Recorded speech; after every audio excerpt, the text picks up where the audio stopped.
Hello friends, स्वागत है आप सभी का सॉल्यूशन मदरसा यूट्यूब चैनल में। फ्रेंड्स, इस वीडियो में मिक्स्ड इंग्लिश ऑब्जेक्टिव क्वेश्चन से रिलेटेड प्रैक्टिस सेट लिया है। इस प्रैक्टिस सेट में 39 क्वेश्चन कवर करेंगे। आप लोगों को जरूर बताना है कि आप लोगों ने 39 में से कितना स्कोर किया है। और इसका जो पीडीएफ है आपको टेलीग्राम के चैनल पे 1 से 2 दिन मिल जाएगा। तो टेलीग्राम का जो लिंक है वो वीडियो का डिस्क्रिप्शन में है, तो आप सभी लोग जो है टेलीग्राम को ज्वाइन कर लीजिए। और आप सभी लोग जो है यूट्यूब चैनल को भी ज्वाइन कर सकते हैं। यूट्यूब चैनल ज्वाइन करते ही आपको सभी वीडियोस की जो पीडीएफ होगी वो आपको टेलीग्राम पे मिल जाएगी और उसका पासवर्ड आपको चैनल के मेंबरशिप सेक्शन में आपको मिल जाएगा। जब आप सभी लोग चैनल को ज्वाइन कर लेंगे तो आपके यूट्यूब के होम पेज पे मेंबरशिप का ऑप्शन खुल जाएगा। तो उस मेंबरशिप सेक्शन में आपको सभी वीडियोस की जो पीडीएफ का पासवर्ड होगा वो आपको मिल जाएगा। पीडीएफ के लिए जो है आप लोग टेलीग्राम को भी ज्वाइन कर लीजिए। लिंक जो है वीडियो के डिस्क्रिप्शन में है। लास्ट में आप लोगों ने 39 में से कितना स्कोर किया है कमेंट बॉक्स में जरूर बताएं। तो चलिए इस प्रैक्टिस सेट को शुरू करते हैं। अगर आप चैनल पे पहले आप विजिट करें, चैनल को सब्सक्राइब करें, बेल आइकन को प्रेस करें। चलिए वीडियो को शुरू करते हैं। और आप सभी लोग जो है मेरे साथ साथ लाइव चैट में भी आंसर देते रहिए। मैं सभी के कमेंट जो है रीड कर रहा हूँ। और लास्ट में आप लोग स्कोर जरूर बताएं कि आप लोगों ने 39 में से कितना स्कोर किया है। तो चलिए इस प्रैक्टिस सेट को शुरू करते हैं। सबसे पहला जो question number 1, several visitors are expected to visit the trade fair this weekend, या फिर नो एरर। तो इसमें आप लोग सोच लीजिए किस पार्ट में एरर है। तो यहाँ पे इसका राइट ऑप्शन जो हो जाएगा, यहाँ पे इसका डी ऑप्शन यहाँ पे करेक्ट हो जाएगा। यहाँ पे कोई भी एरर नहीं है इस सेंटेंस में। तो यहाँ पे सेवरल विजिटर्स के अकॉर्डिंग यहाँ पे जो है वर्ब हेल्पिंग वर्ब जो है आर दिया है, ये एकदम करेक्ट है। और आप एक चीज याद रखिएगा, यहाँ पे जो दिया है एक्सपेक्ट, तो यहाँ पे जो लिख देता हूं मैं एक्सपेक्ट, एक्सपेक्ट के बाद जो है आगे 2 + B1 आती है, मतलब इन्फिनिटिव आती है। आप ये चीज याद रखिएगा, एक्सपेक्ट हो गया है। और मैं आपको और बार बता देता हूं, होप के बाद भी जो है 2 + B1 आती है, ये भी आप लोग याद रखिएगा। और मैं बार बता देता हूं, यहाँ पे आपको वेट याद रखना है। वेट के बाद जो है 2 + B1 आती है, ये चीज आपको याद रखनी है। एक्सपेक्ट, होप, वेट के बाद आपको 2 + B1 लिखना है, मतलब इन्फिनिटिव लिखना है। ये चीज आप लोग याद रखिए। यहाँ पे जो है 2 और विजिट दिया है, ये यहाँ पे B1 है, और यहाँ पे जो 2 दिया है। एक्सपेक्ट के बाद आपको 2 + B1, होप के बाद 2 + B1 और वेट के बाद आपको 2 + B1 याद रखना है। और यहाँ पे जो है सेंटेंस हमारा करेक्ट है, इसमें कोई भी एरर नहीं है। इतने एक्स्ट्रा फैक्ट आप लोग याद रखिए। अगले जो question number 2, our professor taught us that one should respect the religions of others as much as his own, या फिर नो एरर। तो इसमें आप लोग सोच लीजिए इसका राइट ऑप्शन क्या होगा। तो यहाँ पे सब्जेक्ट जो है 1 दिया है, तो 1 का मतलब जो होता है एक। तो यहाँ पे 1 के अकॉर्डिंग यहाँ पे जो प्रोनाउन आना चाहिए, यहाँ पे हिज नहीं आना चाहिए, यहाँ पे जो है आना चाहिए वंस। तो यहाँ पे जो है ये आना चाहिए वंस। तो यहाँ पे जो है आप इसको हटा दीजिए हिज को, और यहाँ पे वंस कर दीजिए। तो इसके जो है सी पार्ट में एरर था, आप लोग यहाँ पे सही कर लीजिए। 1 के अकॉर्डिंग यहाँ पे वंस होना चाहिए, ना कि हिज। तो यहाँ पे इसका सी ऑप्शन यहाँ पे करेक्ट जाएगा। आप लोग यहाँ पे इसको सही कर लीजिए। अगले जो question number 3, no sooner had she arrived that her friends arranged a reception in her honour in the best resort in the town, या फिर नो एरर। तो इसमें आप लोग सोच लीजिए इसका राइट ऑप्शन क्या होगा। तो आप सभी को मैंने कंजंक्शन में पढ़ाया है, नो सूनर के बाद हमेशा जो है आगे क्या आता है, नो सूनर के बाद हमेशा आगे आपको देन लिखना है, ना कि दैट। तो यहाँ पे इसको दैट को आप हटा दीजिए, यहाँ पे आप देन लिख दीजिए, तो सेंटेंस हमारा करेक्ट हो जाएगा। इसके ये पार्ट में एरर है, आपको मैंने बताया है। नो सूनर के बाद क्या आता है, तो नो सूनर के बाद आपको याद रखना है आगे जो है देन आता है THAN वाला। तो ये आपको याद रखने हैं कंजंक्शन। तो यहाँ पे जो है इसका यहाँ पे देन कर लीजिए, दैट हटा दीजिए, तो सेंटेंस हमारा करेक्ट हो जाएगा। आप लोग इसको देख लीजिए, ए ऑप्शन में यहाँ पे मिस्टेक थी। अगले जो question number 4, tell me what all you know about it before I take a decision in the matter, या फिर नो एरर। तो इसमें आप लोग सोच लीजिए इसका राइट ऑप्शन क्या होगा।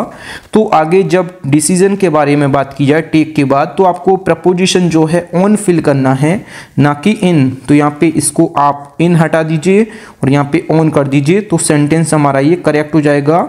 जब आगे टास्क के बारे में बात की जाए टेक के बाद, या फिर डिसीजन के बारे में बात की जाए, तो आपको जो है प्रपोजिशन ऑन फिल करना है टेक के बाद। तो यहाँ पे इसका जो है सी पार्ट में एरर था, आप लोग इसको सही कर लीजिए। मैं आपको और बता देता हूँ टेक के बाद कौन कौन से प्रपोजिशंस आते हैं। तो सबसे पहले आप जो है टेक के बाद आपको प्रपोजिशन जो है टू याद रखना है। जब आगे आपको जो है बैड हैबिट के बारे में बात की जाए, बैड हैबिट के बारे में बात की जाए, तो आपको जो प्रपोजिशन फिल करना है टेक के बाद ये टू प्रपोजिशन फिल करना है। जब आगे स्वयं को किसी बात का आदी बनाना हो या फिर बैड हैबिट में आपको जाना हो तो आपको टेक के बाद टू प्रपोजिशन फिल करना है। ये चीज़ आप लोग याद रखिएगा। अब जब टेक के बाद फॉर कब आता है तो टेक के बाद प्रपोजिशन फॉर कब आता है, तो टेक के बाद फॉर प्रपोजिशन तब आता है जब आगे जो है ट्रूथ के बारे में बात की जाए। जब आगे जो है ट्रूथ के बारे में मतलब सच्चाई के बारे में बात की जाए, कोई चीज़ आप गलत समझ बैठना या फिर मान लेना, तो यहाँ पे जब आगे ट्रूथ के बारे में बात की जाएगी तो आपको टेक के बाद फॉर प्रपोजिशन यूज़ करना है। और टेक के बाद जो है टू और आता है। टेक के बाद टू जब आगे कोई पर्सन होगा, जब आगे कोई पर्सन होगा तो टेक के बाद आपको टू प्रपोजिशन फिल करना है। आगे जो है किसी को पसंद करने लगना तो आपको टेक के बाद टू प्रपोजिशन फिल करना है। और टेक के बाद टू कब आता है, जब आगे बैड हैबिट के बारे में बात की जाए। और टेक के बाद टू प्रपोजिशन आता है जब आगे कोई पर्सन होगा उसमें आपको पसंद करने की बात की गई होगी तो आपको टेक के बाद टू प्रपोजिशन फिल करना है। और टेक के बाद आपको मैंने अभी बताया जब आपको डिसीजन या फिर टास्क के बारे में बात की जाए तो आपको ऑन प्रपोजिशन फिल करना है। और टेक के बाद जो है टू प्रपोजिशन, टेक के बाद ऑन प्रपोजिशन ए पर्सन के अकॉर्डिंग भी आता है। मतलब ए पर्सन मतलब कि आगे जो है जब पर्सन होगा और पर्सन जो है मुकाबला करने की बात की गई होगी तो आपको टेक के बाद ऑन प्रपोजिशन फिल करना है। और टेक के बाद टू प्रपोजिशन कब फिल करना है, जब आगे पर्सन होगा और पर्सन में पसंद करने की बात की गई होगी। तो आपको कंफ्यूज नहीं होना, यही चीज़ याद रखना है। जब आगे पर्सन होगा उसमें आपको पसंद करने की बात की गई होगी तो आपको टू फिल करना है। और जब आगे कोई पर्सन होगा और उसमें मुकाबला करने की बात की गई होगी तो आपको ऑन प्रपोजिशन फिल करना है। और टेक के बाद एक प्रपोजिशन और आता है। टेक के बाद जो है अप प्रपोजिशन कब आता है, तो टेक के बाद अप प्रपोजिशन तब आता है जब आपको म्यूजिक या फिर स्टडी में रुचि लेने की बात की गई होगी तो आपको जो है टेक के बाद अप प्रपोजिशन यूज करना है। इतने प्रपोजिशन आपको टेक के बाद याद रखने हैं। तो यहाँ पे इसके सी पार्ट में एरर था, तो यहाँ पे टेक के बाद डिसीजन के बारे में बात की गई है, मतलब टास्क के बारे में बात की गई है। तो आपको जो है प्रपोजिशन ऑन फिल करना है। तो यहाँ पे इसके सी पार्ट में एरर था, आप लोग इसको सही कर लीजिए। अगला जो question number 5, during India's struggle for freedom many brilliant students gave up their studies by Bhagat Singh call या फिर नो एरर। तो इसमें आप लोग सोच लीजिए किस पार्ट में एरर है। तो यहाँ पे इसका राइट ऑप्शन जो हो जाएगा, यहाँ पे जो है स्टडीज बाय नहीं होना चाहिए, यहाँ पे जो है ऑन प्रपोजिशन होना चाहिए। तो यहाँ पे ऑन प्रपोजिशन यहाँ पे करेक्ट हो जाएगा। यहाँ पे सेंटेंस का जो मतलब हो जाएगा, during India's struggle for freedom many brilliant students gave up their studies on Bhagat Singh call, मतलब कि तो यहाँ पे सेंटेंस का मतलब हो जाएगा, स्वतंत्रता के लिए भारत के संघर्ष के दौरान कई छात्रों ने भगत सिंह के आह्वान पर अपनी पढ़ाई छोड़ दी। तो भगत सिंह के आह्वान पर अपनी पढ़ाई छोड़ दी। तो यहाँ पे भगत सिंह के आह्वान के लिए यहाँ पे ऑन प्रपोजिशन आएगा, ना कि बाई। तो यहाँ पे इसके सी पार्ट में एरर था, आप लोग इसको सही कर लीजिए। सेंटेंस का मैंने आपको मतलब भी बता दिया है। तो यहाँ पे भगत सिंह के आह्वान पर जो है स्टूडेंट्स ने जो है पढ़ाई छोड़ी है, तो इस वजह से यहाँ पे ऑन प्रपोजिशन करेक्ट हो जाएगा। फ्रेंड्स, अगर आपको वीडियो पसंद आती है तो वीडियो को लाइक और अपने 10 फ्रेंड्स में वीडियो को जरूर शेयर किया करें। अगला जो question number 6, Suraj is acquainted blank Kapil. तो इसमें आप लोग सोच लीजिए इसका राइट ऑप्शन क्या होगा। मैं आपको बता देता हूं, यहाँ पे जो लिखा है एक्वाइंटेड, यहाँ पे जो लिखा है एक्वाइंटेड, तो एक्वाइंटेड के बाद जो है प्रपोजिशन जो है विद आएगा जब आगे कोई पर्सन होगा। और जब आगे जो है कोई थिंग होगा, जब आगे कोई थिंग होगा तो भी आपको प्रपोजिशन जो है विद यूज करना है। एक आता है जब आगे कोई पर्सन होगा, जैसे यहाँ पे कपिल दिया है तो आपको प्रपोजिशन विद फिल करना है। और जब आगे कोई थिंग होगा तब भी आपको प्रपोजिशन जो है विद फिल करना है। ये जो है फिक्स प्रपोजिशन है, ये आप लोग याद रखिएगा। यहाँ पे जो है एक्वाइंटेड के बाद विद प्रपोजिशन आता है जब आगे कोई पर्सन हो या फिर आगे कोई थिंग हो, दोनों कंडीशन में जो है आपको जो है विद प्रपोजिशन यूज करना है। तो यहाँ पे सेंटेंस का मतलब हो जाएगा, सूरज कपिल से परिचित है, इस सेंटेंस का मतलब हो जाएगा। अगला जो question number 7, Suman has blank for the final round of the competition.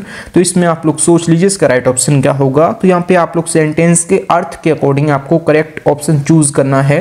तो यहाँ पे इसका राइट ऑप्शन जो हो जाएगा, यहाँ पे क्वालिफाइड, यहाँ पे इसका सेंटेंस के अकॉर्डिंग अर्थ के अकॉर्डिंग यहाँ पे इसका डी ऑप्शन यहाँ पे करेक्ट हो जाएगा। तो क्वालिफाइड के अकॉर्डिंग यहाँ पे सेंटेंस का जो मतलब हो जाएगा, Suman has qualified for the final round for the competition, मतलब कि यहाँ पे सेंटेंस का मतलब हो जाएगा सुमन ने प्रतियोगिता के फाइनल राउंड के लिए क्वालिफाई कर लिया है, इस सेंटेंस का मतलब हो जाएगा। तो इसका डी ऑप्शन यहाँ पे करेक्ट हो जाएगा। अगला जो question number 8, her supporters began to blank and she was left alone. तो इसमें आप लोग सोच लीजिए इसका राइट ऑप्शन क्या होगा। ये क्वेश्चन जो है फ्रेजल वर्ब से रिलेटेड है।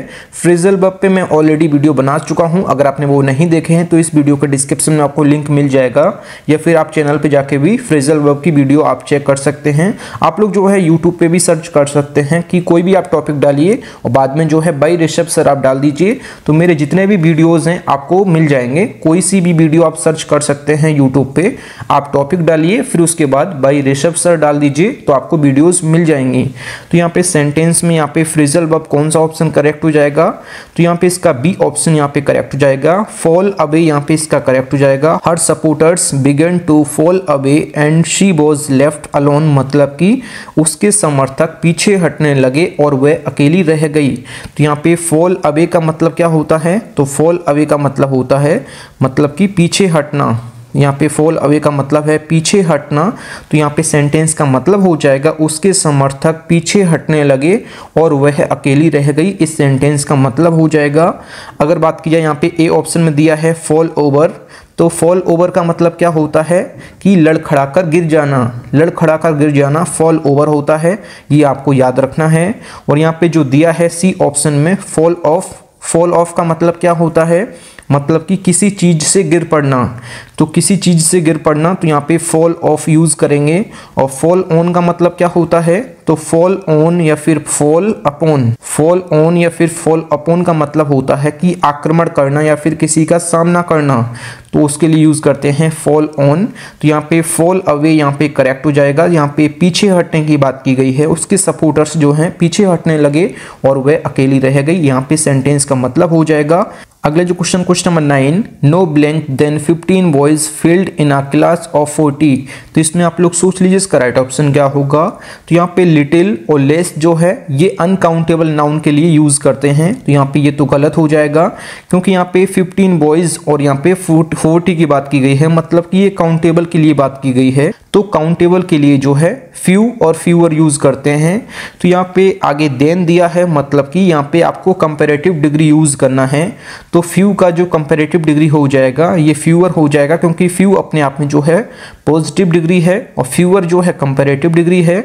ये आप लोग याद रखिए, यहाँ पे फ्यूअर यहाँ पे इसका करेक्ट हो जाएगा, यहाँ पे जो है फ्यूअर यहाँ पे करेक्ट हो जाएगा, क्योंकि यहाँ पे जो है काउंटेबल की बात की गई है, इस वजह से यहाँ पे फ्यूअर हो जाएगा। यहाँ पे ऑप्शन इसका डी करेक्ट हो जाएगा। अगला जो question number 10, Sania was compensated blank the loss of her belongings at the airport. तो इसमें आप लोग सोच लीजिए इसका राइट ऑप्शन क्या होगा। तो कॉम्पेंसेटेड के बाद फिक्स प्रपोजिशन जो है फॉर आता है, तो यहाँ पे इसका ए ऑप्शन यहाँ पे करेक्ट हो जाएगा। ये जो है फिक्स प्रपोजिशन है, जब आगे लॉस के बारे में बात की जाएगी तो कॉम्पेंसेटेड के बाद प्रपोजिशन आपको फॉर फिल करना है, ये फिक्स प्रपोजिशन है, ये आपको याद रखना है। तो यहाँ पे सेंटेंस का मतलब हो जाएगा, यहाँ पे कॉम्पेंसेटेड फॉर का मतलब होता है कि हर्जाना भरना, तो यहाँ पे किसी भी क्षति का हर्जाना भरना। तो यहाँ पे सेंटेंस का मतलब हो जाएगा कि सानिया को एयरपोर्ट पर उनके सामान के नुकसान के लिए मुआवजा दिया गया या फिर हर्जाना दिया गया था। तो यहाँ पे सेंटेंस का मतलब हो जाएगा। अगले जो क्वेश्चन नंबर 11, इसमें आपको सिनोनिम्स बताना है अमेचर का। तो अमेचर का मतलब होता है कि अनुभवहीन, अनुभवहीन मतलब कि जिसको कोई अनुभव नहीं है, तो अनुभवहीन होता है। तो इसका यहाँ पे बिगनर यहाँ पे करेक्ट हो जाएगा। बिगनर का भी मतलब होता है जिसके पास कोई भी अनुभव नहीं है, कोई भी एक्सपीरियंस नहीं है। तो जिसके पास कोई भी एक्सपीरियंस नहीं है तो उसको बोलते हैं अमेचर, मतलब बिगनर, यहाँ पे इसका सिनोनिम्स हो जाएगा। टिमिड मतलब होता है डरपोक, और ऑप्शन जो सी में दिया है वेरी, वेरी मीन्स होता है कि थका हुआ। और ऑप्शन जो डी में दिया है डिस्पिरिटेड, डिस्पिरिटेड मीन्स होता है हतोत्साहित। तो यहाँ पे इसका राइट ऑप्शन हो जाएगा अमेचर का, ये बिगनर यहाँ पे इसका करेक्ट हो जाएगा। अगले जो क्वेश्चन नंबर 12, इसमें आपको सिनोनिम्स बताना है गम्पशन का। तो गम्पशन मीन्स होता है बुद्धिशीलता। तो यहाँ पे इसका राइट ऑप्शन जो हो जाएगा ये हो जाएगा एक्यूमेन। एक्यूमेन मीन्स होता है निपुणता या फिर बुद्धिशीलता। तो यहाँ पे इसका ए ऑप्शन यहाँ पे करेक्ट हो जाएगा। स्टारी मीन्स होता है कि तारों से भरा हुआ, मतलब कि चमकदार, उसको बोलते हैं स्टारी। तो यहाँ पे स्टार से बना हुआ स्टारी मतलब कि तारों से भरा हुआ, मतलब कि चमकदार।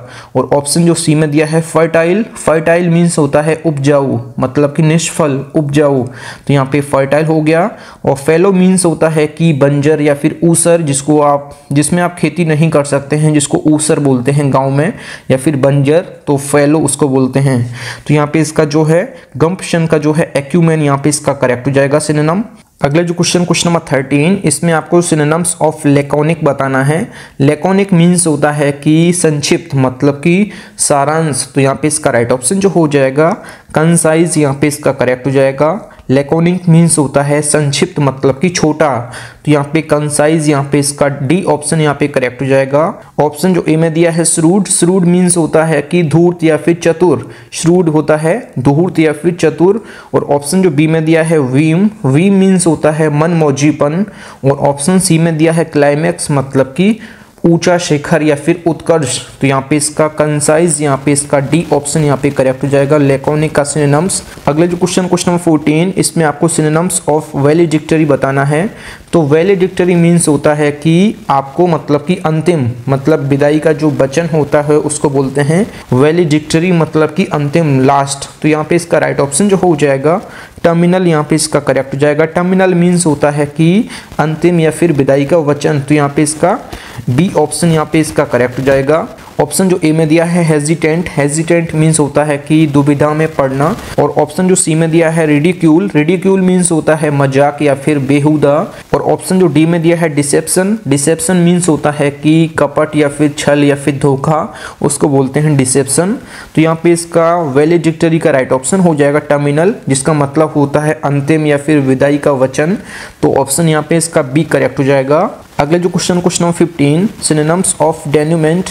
डेन्यूमेंट मीन्स होता है कि किसी भी नाटक आदि का जो आखिरी भाग होता है, जिसमें हम फल या फिर नतीजे का फैसला करते हैं, उसको बोलते हैं डेन्यूमेंट। तो डेन्यूमेंट का यहाँ पे करेक्ट हो जाएगा सिनोनिम्स, ये हो जाएगा क्लाइमैक्स। क्लाइमैक्स का भी मतलब वही होता है, इसका मतलब ये भी होता है फाइनल या फिर लास्ट एक्ट, मतलब कि लास्ट फैसला या फिर नतीजा या फल, तो उसको बोलते हैं क्लाइमैक्स। और क्लाइमैक्स का दूसरा भी मतलब होता है ऊंचा शिखर या फिर उत्कर्ष, ये भी मतलब होता है क्लाइमैक्स का, भी मैंने आपको जो ऊपर बताया था। सिस्टमैटिक मीन्स क्या होता है, सिस्टमैटिक मीन्स होता है मतलब कि एक सिस्टम में, मतलब व्यवस्थित।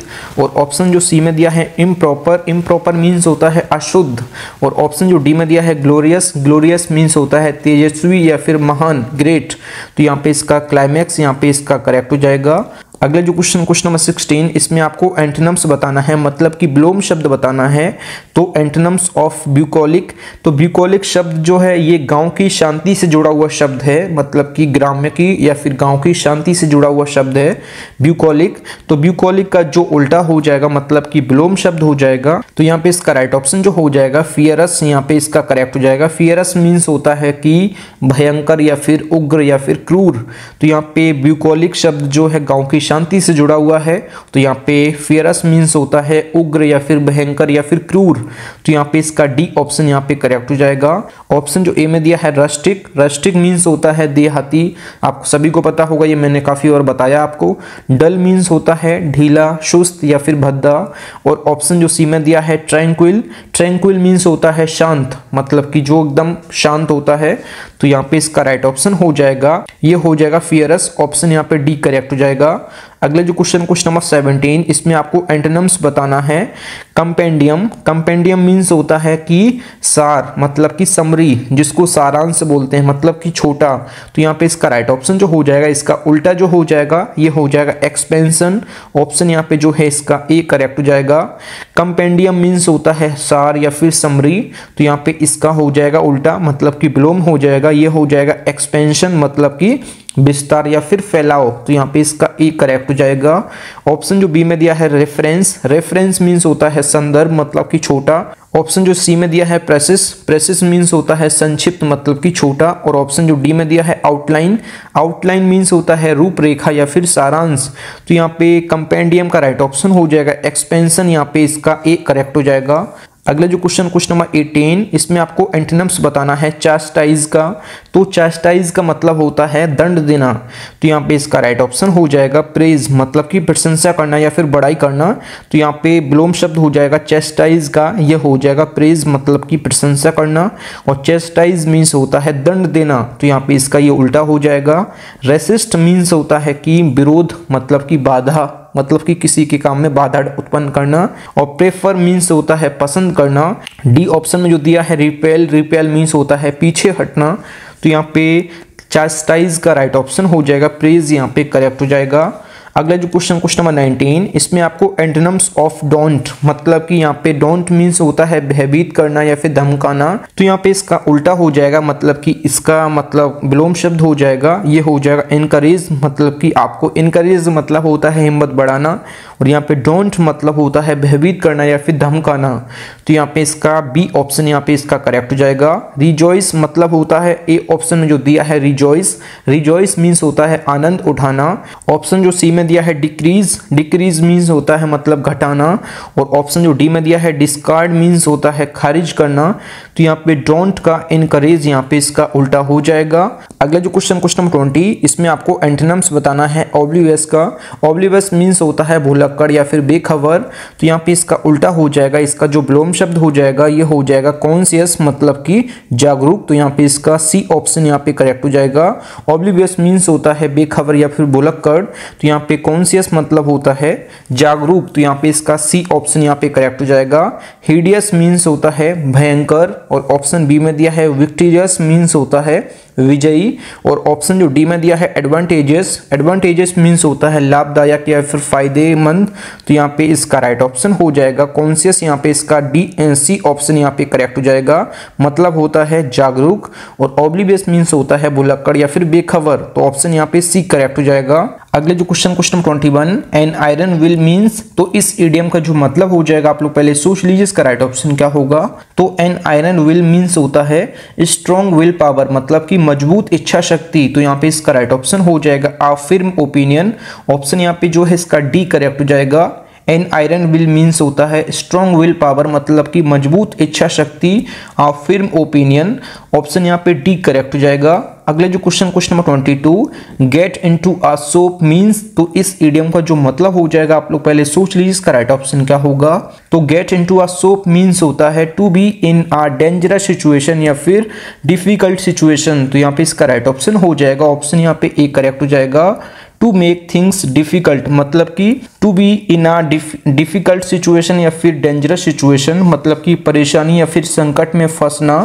तो यहाँ पे इसका ए ऑप्शन यहाँ पे करेक्ट हो जाएगा।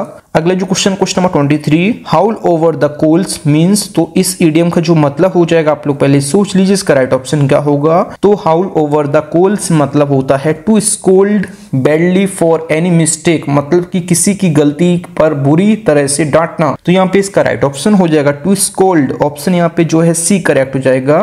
To scold badly for any mistake, मतलब कि किसी की गलती पे बुरी तरह से डांटना। टू स्कोल्ड, ऑप्शन यहाँ पे जो है सी करेक्ट हो जाएगा। अगला जो question number 24, to carry the day means, तो इस इडियम का जो मतलब हो जाएगा आप लोग पहले सोच लीजिए इसका राइट ऑप्शन क्या होगा।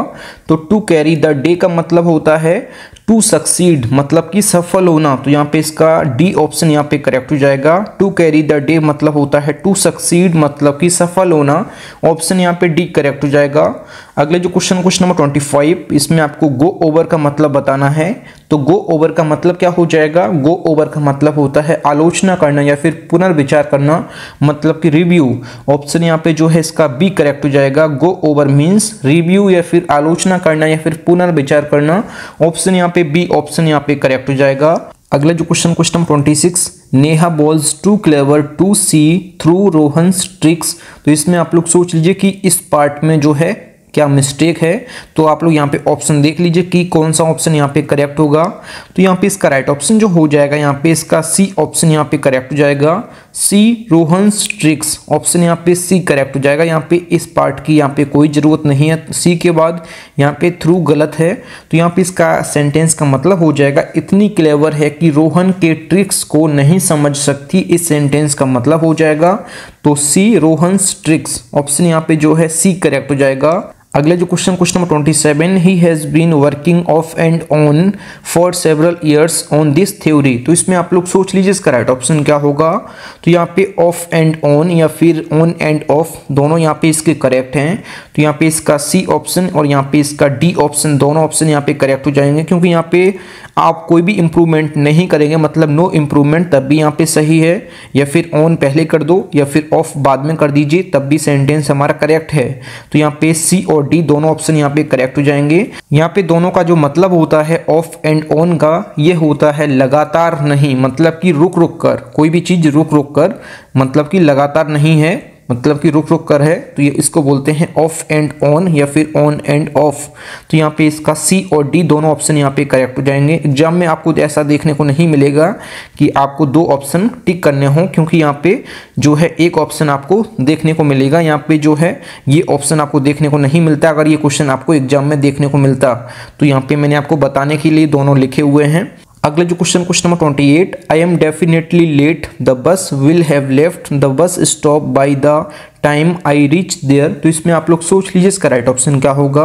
जब भी आपको जो है बाय द टाइम आपको देखने को मिले तो इसके बाद आपको जस्ट आपको प्रेजेंट इंडेफिनिट यूज करना है। तो यहाँ पे प्रेजेंट इंडेफिनिट दिया हुआ है और बाकी यहाँ पे शुरुआत में आपको फ्यूचर परफेक्ट यूज करना है। तो यहाँ पे विल हैव लेफ्ट यहाँ पे दिया है, तो सेंटेंस हमारा जो करेक्ट है। तो यहाँ पे नो इम्प्रूवमेंट ऑप्शन यहाँ पे जो है इसका डी ऑप्शन यहाँ पे करेक्ट हो जाएगा। अगला जो question number 29, the guest stood quietly for few moments. तो यहाँ पे फ्यू मोमेंट्स की जगह आपको कौन सा ऑप्शन फिल करना है आप लोग यहाँ पे देख लीजिए। तो यहाँ पे जो है मैं आपको बता देता हूँ, फ्यू और यहाँ पे आ फ्यू और यहाँ पे जो है द फ्यू का मतलब मैं आपको बता देता हूँ। तो यहाँ पे फ्यू मतलब होता है एकदम ना के बराबर, मतलब कि 100 में से एकदम एक भी नहीं।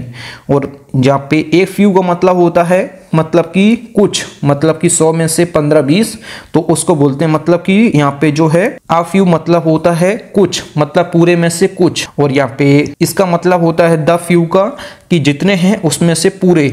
तो यहाँ पे मैंने अर्थ आपको समझा दिया है। फ्यू होता है एकदम ना के बराबर और यहाँ पे आ फ्यू मतलब होता है कुछ और यहाँ पे द फ्यू मतलब होता है जितना है उसमें पूरा। तो यहाँ पे फ्यू मोमेंट्स का कोई मतलब नहीं है, मतलब कि ना के बराबर तो हो ही नहीं सकता है।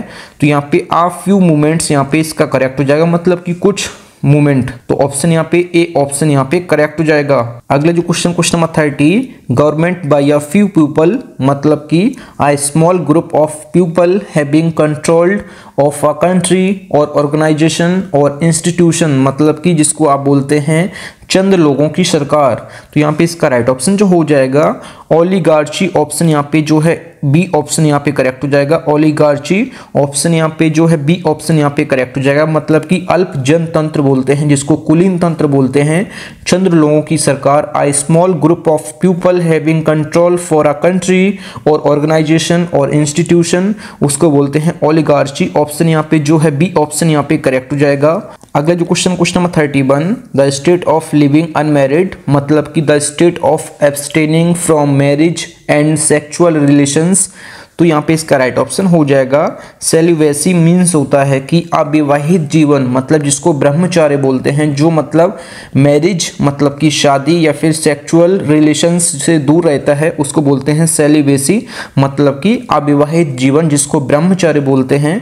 ऑप्शन यहाँ पे जो है ए ऑप्शन यहाँ पे करेक्ट हो जाएगा। अगले जो question number 32, an event which happens once in a 5 years, मतलब कि 5 वर्ष का जो समय होता है जिसको पंचवार्षिक बोलते हैं, रिक्वायरिंग एवरी 5 years। तो यहाँ पे इसका राइट ऑप्शन हो जाएगा क्विनक्वेनियल। ऑप्शन यहाँ पे जो है इसका बी ऑप्शन यहाँ पे करेक्ट हो जाएगा, जिसको पंचवार्षिक बोलते हैं। 5 वर्ष का जो समय होता है क्विनक्वेनियल बोलते हैं। ऑप्शन यहाँ पे बी ऑप्शन यहाँ पे करेक्ट हो जाएगा। अगला जो question number 33, a person who looks after horses at an inn.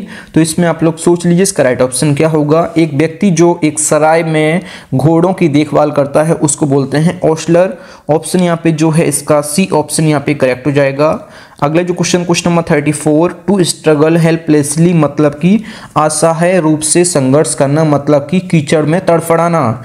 तो कीचड़ में तड़फड़ाना या फिर असहाय रूप से मतलब कि होकर संघर्ष करना, तो यहाँ पे इसका राइट ऑप्शन हो जाएगा फ्लाउंडर। ऑप्शन यहाँ पे सी ऑप्शन यहाँ पे करेक्ट हो जाएगा।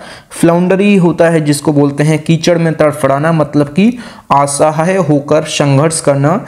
तो to struggle helplessly flounder, option यहाँ पे सी करेक्ट हो जाएगा। अगला जो question number 35, select the incorrectly spelled word. इसमें आपको जो है एक स्पेलिंग गलत बतानी है, बाकी 3 स्पेलिंग इसमें सही दी हुई हैं।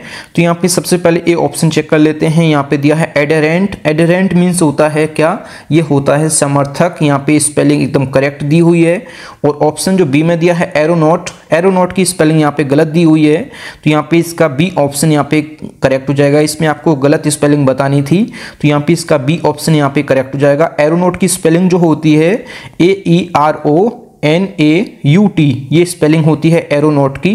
तो यहाँ पे इसका बी ऑप्शन यहाँ पे करेक्ट हो जाएगा। इसका मतलब होता है विमान चालक। और यहाँ पे जो दिया है एडवर्सरी, ये भी स्पेलिंग अपने आप में सही है, जिसका अर्थ होता है विरोधी या फिर प्रतिद्वंदी।